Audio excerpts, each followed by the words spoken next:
Encore une fois, bienvenue chers téléspectateurs de Rwanda TV. Je suis David Carmel Ingabire. C'est une joie de vous retrouver. Je vous le disais en titre, le Rwanda a le plein droit de défendre sa souveraineté et d'assurer la sécurité de sa population chaque fois que le groupe terroriste des FDLR continuera de servir à l'est de la République démocratique du Congo et de menacer la sécurité de sa population. Indication faite par le président de la République Paul Kagame au cours des échanges avec ses homologues français Emmanuel Macron et congolais Félix Tshisekedi. Jean-Damascène Manichimé pour les détails. Cette rencontre s'est tenue à New York en marge des travaux de la 77e Assemblée des Nations Unies. Le porte-parole de la présidente du Rwanda, Stéphanie Nyombayire, indique que les problèmes sécuritaires de l'Est de la République démocratique du Congo ont occupé les échanges de ces trois chefs d'État. Ce problème doit être résolu dans le fond pour que la sécurité du Rwanda ne soit plus en danger, a martelé le chef de l'État Paul Kagame. La porte-parole de la présidence du Rwanda a également fait savoir que le président Kagame s'est entretenu avec différentes personnalités en marge de l'Assemblée générale de l'ONU. President Kagame has been in New York for the United Nations General Assembly, where he has participated in various meetings of key importance to the country. À l'Assemblée générale des Nations unies à New York, le président Paul Kagame a participé à diverses rencontres d'une importance particulière pour le pays. Parmi les principales, il y a la réunion de récolter des fonds de lutte contre le sida, le paludisme et la tuberculose, là où le Rwanda a accepté de relever sa contribution de 30%. L'autre rencontre est celle de la conférence internationale sur la sécurité alimentaire. Il a été question de voir comment l'Afrique devrait assurer sa sécurité alimentaire et en finir avec le problème de la faim. En s'adressant à l'Assemblée générale de l'ONU, le président Paul Kagame a évoqué les points importants pour le Rwanda. Sur le défi sécuritaire à l'est de la République démocratique du Congo, le président Paul Kagame a montré qu'une issue définitive se trouve dans les causes profondes qui remontent à plus de 20 ans passés.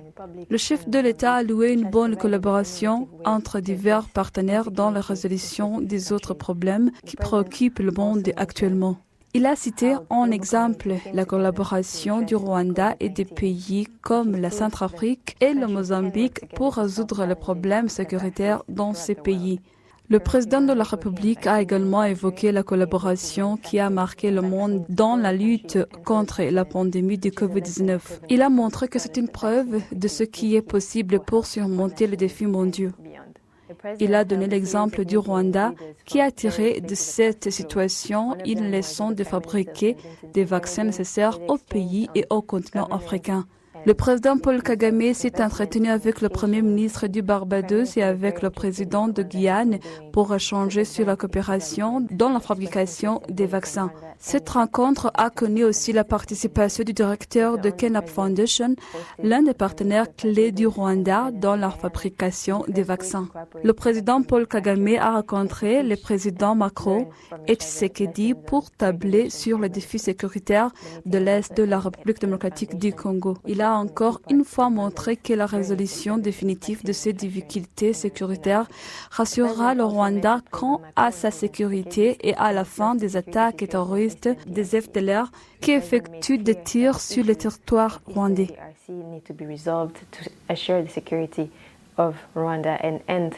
The shelling and the attacks of FDLR into Rwanda.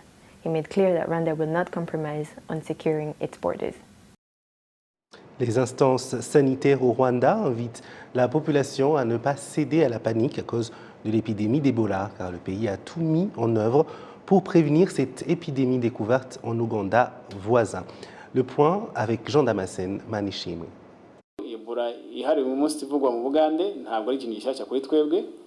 Le ministère rwandais de la Santé indique que des mesures de prévention ont été adoptées dans le pays dès l'annonce de la découverte de l'épidémie d'Ebola en Ouganda le 20 septembre dernier. C'est un endroit essentiel qui nous préoccupe, car il y a beaucoup de Rwandais qui y vivent et effectuent régulièrement des va-et-vient. À l'heure où nous parlons, nous avons accueilli 63 personnes. Dans les 3 derniers jours, nous les examinons pour savoir si elles n'ont pas contracté la maladie. vous comprendrez qu'il y a un grand risque que les gens soient contaminés, car de nombreux Rwandais effectuent des voyages là-bas. Mais je voudrais rassurer les Rwandais, nous n'avons enregistré aucun cas d'Ebola. Le ministère de la Santé a fait savoir que le personnel sanitaire a été formé dans le cadre de la prévention de cette maladie, affirmant par là que le Rwanda est prêt à riposter contre cette épidémie d'Ebola. L'épidémie d'Ebola n'est pas nouvelle dans la sous-région. Et d'ailleurs, le dispositif utilisé contre le Covid avait été mis en place pour Ebola. Vous savez bien que par le passé, cette épidémie a été signalée à Beni et à Ituri en République démocratique du Congo. Le Rwanda se prépare à lutter contre Ebola depuis longtemps. Nous avons renforcé les capacités de contrôle, de dépistage et de prévention d'Ebola sur les frontières. Nous avons également cherché et formé suffisamment le personnel. Et c'est sur base de ça que nous avons riposté contre le Covid. L'Organisation mondiale de la santé indique par ailleurs qu'une collaboration régionale est en place pour permettre de lutter contre la maladie.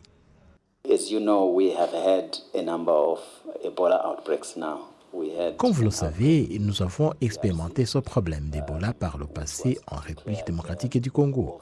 Dans le cadre de la prévention, beaucoup a été fait jusqu'à maintenant au niveau régional. Et avant même les efforts individuels de chaque pays, nous avons toujours travaillé étroitement avec le Rwanda pour accroître les capacités de contrer la maladie d'Ebola. Nous avons organisé des réunions d'échange contre Ebola, des formations ont été tenues. Cela intervient alors qu'on travaillait déjà sur comment répondre urgemment à cette maladie. Je vous dirais que le Rwanda se positionne bien dans cette lutte.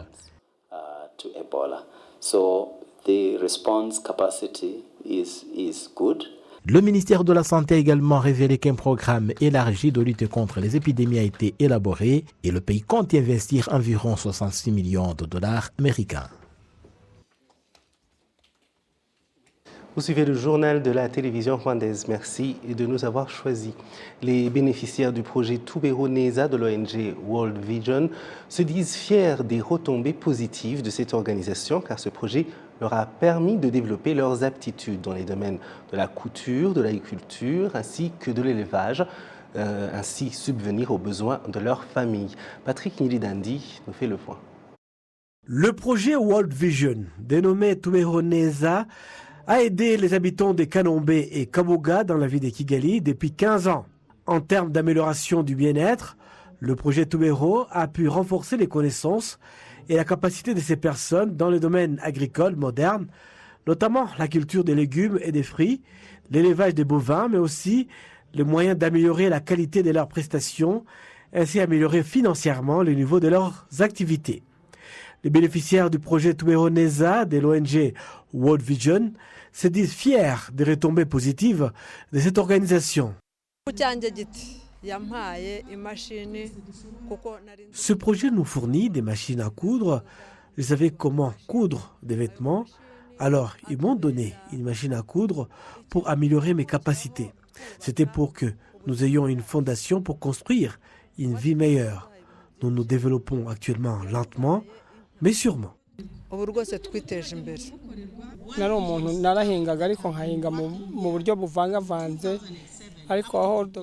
Je faisais l'élevage des bovins, mais d'une manière archaïque. Néanmoins, World Vision m'a formé et m'a donné des précieux conseils et m'a facilité en termes de finances et m'a aidé à progresser. Ils m'ont également fourni des engrais qui m'ont vraiment beaucoup aidé. Je serai toujours reconnaissant à cette organisation. Même avec leur départ, leur soutien vivra toujours à travers nous.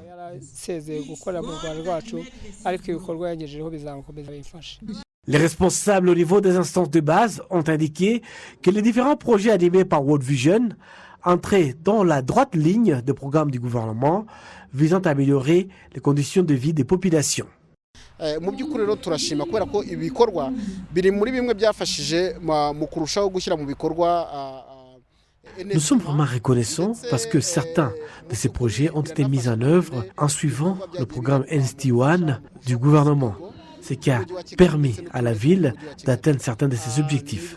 Ce sont des projets qui ont suivi rapidement le développement des citoyens et amélioré leur niveau de vie. bizafasha n'ubundi abantu bagomba kurushaho kwigiraho kugira ngo aho bitabashije gushyirwa bibe byashyirwa n'ahandi. La directrice nationale de World Vision au Rwanda, Madame Pauline Okumu, déclare que lorsque ce projet a commencé, ils ont eu du mal à atteindre les objectifs, mais maintenant ils sont satisfaits des résultats. L'ensemble de l'infrastructure construite par World Vision à travers le projet Tubeoneza, qui existe depuis 15 ans, a été cédé à la ville de Kigali. Parlons économie, cette fois-ci, la Banque centrale du Rwanda indique que la hausse des prix dans le pays n'est pas seulement due aux difficultés économiques mondiales, mais aussi à la réduction de la productivité agricole. Suivez encore une fois Patrick Nilidandi. La Banque nationale du Rwanda a indiqué que l'économie du pays a connu une croissance régulière au cours du premier semestre de cette année. Cependant, le gouverneur de la Banque centrale du Rwanda, John Rwagombwa, a noté que le rythme de la reprise économique s'est ralenti par rapport à l'année dernière lorsque des mesures avaient été prises pour faire face aux effets de Covid-19. uyu mwaka rero dutangira muzi ko Minisiteri y'Imari n'Igenamigambi yari yatanze. Vous vous souvenez que lorsque nous commencions cette année, nous avons annoncé une prévision de croissance de 6% pour l'an 2022. Mais au cours du premier trimestre de cette année, il y a eu une progression de 7,2%. Et lorsque nous faisons nos projections pour les mois de juillet et août de cette année, nous constatons une progression stable et continue, ce qui démontre que nous pouvons espérer dépasser notre projection de départ de 6%. Concernant l'augmentation continue des prix, le gouverneur Rwagombwa a expliqué que bien qu'il s'agit d'un problème mondial et non d'un du Rwanda, il reconnaît que le pays a connu une faiblesse au niveau de la production agricole. Ikibazo gikomeye dufite nk'igihugu ariko nk'isi muri rusange ni ikibazo cy'izamuka ry'ibiciro ku masoko. La situation de la montée vertigineuse des prix sur le marché est globale et touche tous les pays. Mais au Rwanda, cette situation peut s'expliquer par l'envolée des produits d'importation, notamment le pétrole et ses dérivés, mais aussi les produits vivriers, les engrains et autres. Cela a des répercussions sur le prix sur le marché, car les importateurs les achètent aussi à des prix élevés. Une autre raison pour l'envolée des prix des produits vivriers est la faible production agricole, aussi bien au cours du premier que du second trimestre, causée par les manques d'engrais qui a affecté la production.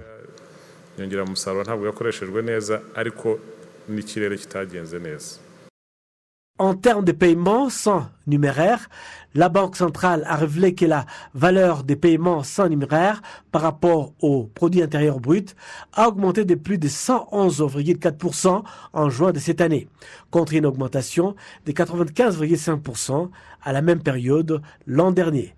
Ceci est différent du taux de participation de la période pré-Covid-19, car en juin 2019, le taux de paiements électroniques était de 36,4%.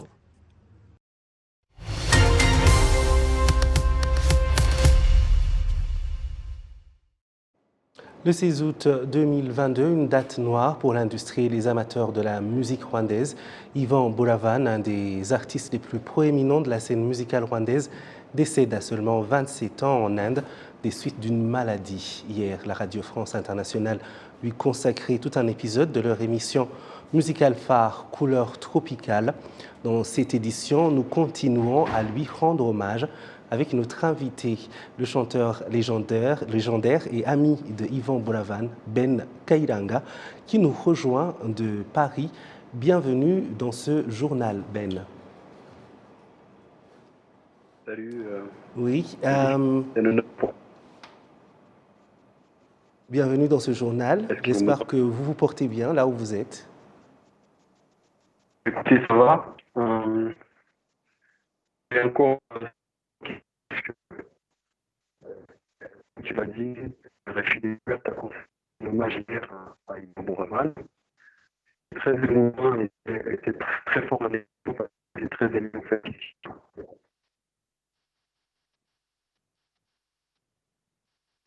très apprécié par la diaspora. Oui. Yvan Boulavan est un artiste au talent énorme que le Rwanda et le monde a perdu, c'est vrai. Vous étiez proches et aviez même travaillé ensemble sur différents projets. Au-delà du talentueux artiste, quel genre de personne était Boulavan?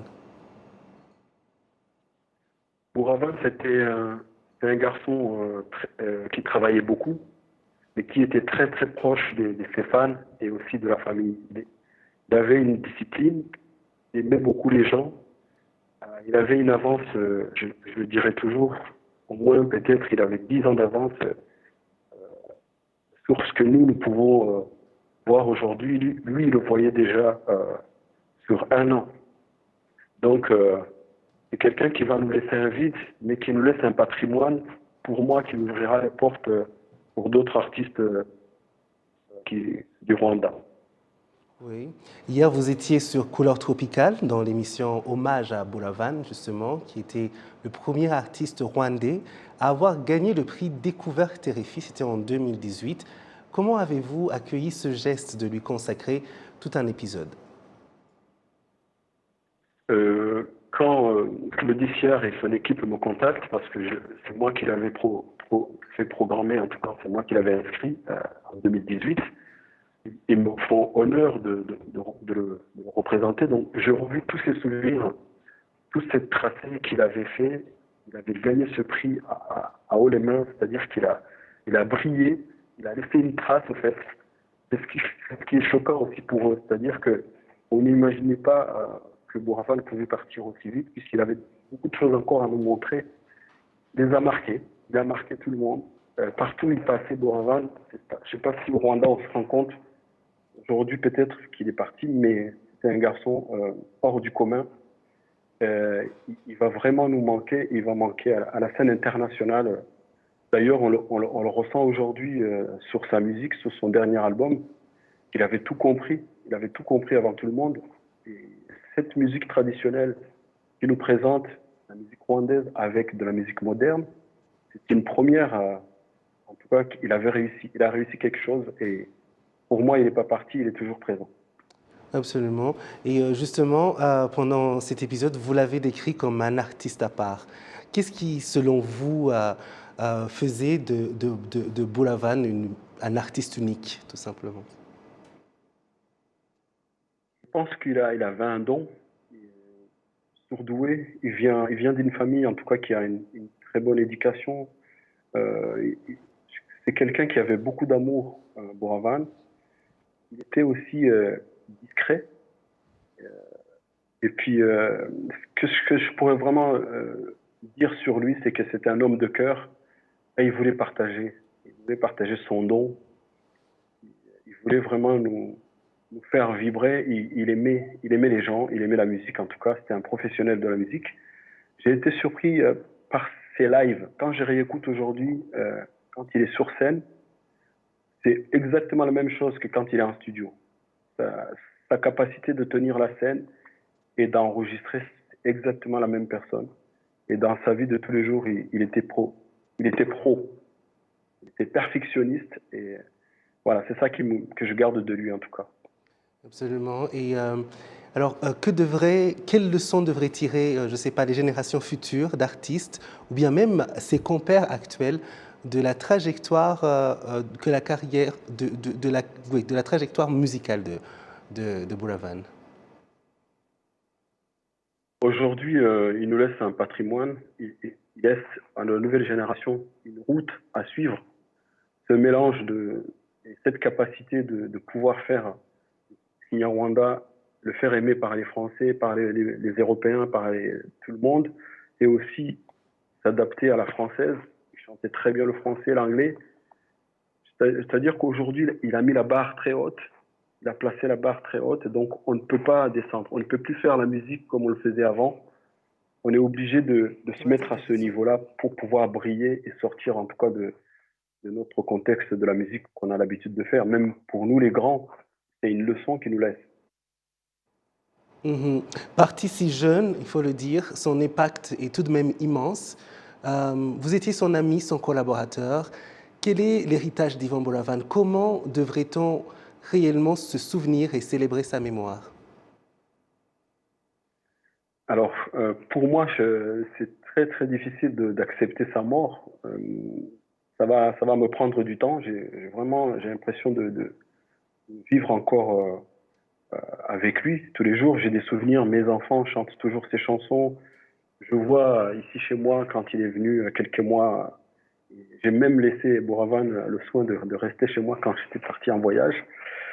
Faire confiance aux artistes. Donner la chance, en tout cas, à tout le monde de pouvoir s'exprimer.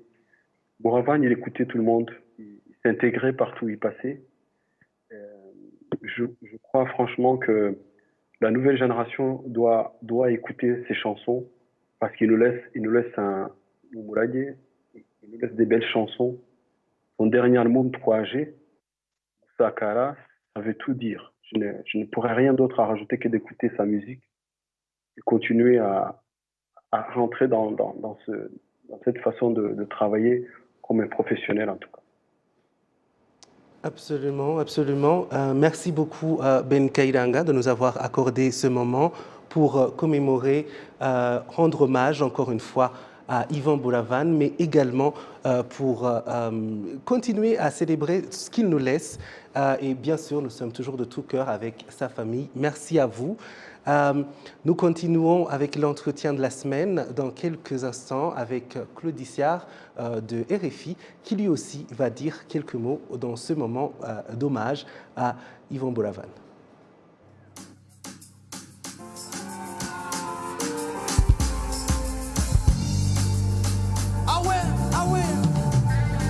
Love is a feeling,